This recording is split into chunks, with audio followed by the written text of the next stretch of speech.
வயநாட்டில் புன்னப்புழா ஆற்றில் வெள்ளப்பெருக்கு ஏற்பட்டிருக்கிறது. முண்டக்கை சூரல்மலை பகுதியில் ஏற்பட்ட நிலச்சரிவால் கடந்த ஆண்டு 400க்கும் மேற்பட்டோர் உயிரிழந்திருந்தார்கள். இந்நிலையில் புன்னப்புழா ஆற்றில் வெள்ளப்பெருக்கு ஏற்பட்டிருக்கிறது. விவரங்களோடு எமது செய்தியாளர் சந்தோஷ் இணைகிறார். சந்தோஷ், புன்னப்புழா ஆற்றின் வெள்ளப்பெருக்கு எந்த அளவுக்கு இருக்கு? சென்ற ஆண்டு பெரும் சேதம் ஏற்பட்ட இடங்களின் நிலை தற்போது எப்படி இருக்கு? இதாவது கடந்த ஆண்டு பாத்தீங்கன்னா பெய்த பருவமழையின் போதுதான் இந்த புன்னம்புழா ஆற்றில் ஏற்பட்ட மிகப்பெரிய ஒரு வெள்ளப்பெருக்கு தான் அந்த சூரல் மலை மற்றும் முண்டக்கை பகுதிகளில் ஒரு பேரழிவை ஏற்படுத்தியது. 400க்கும் மேற்பட்டோர் உயிரிழந்தனர். பலரும் உடைமைகளையும் உயிர்களையும் இழந்திருக்கிறார்கள்.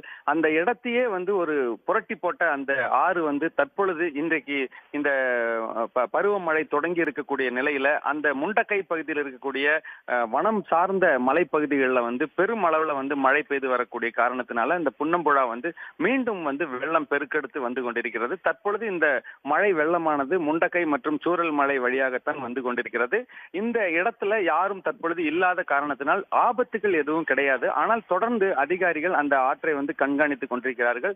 அதனுடைய போக்கு ஏதாவது மாறுகிறதா என்பதை குறித்தும் கண்காணித்துக் கொண்டிருக்கிறார்கள். கடந்த 2 நாட்களாக கேரளாவில் வயநாடு பகுதியில் பெய்து வரக்கூடிய இந்த பருவமழை காரணமாக இந்த புன்னம்புழா ஆற்றில் வெள்ளப்பெருக்கு ஏற்பட்டு வெள்ளம் பெருக்கெடுத்து செல்லக்கூடிய ஒரு நிலைதான் காணப்படுகிறது. விவரங்களுக்கு நன்றி சந்தோஷ்.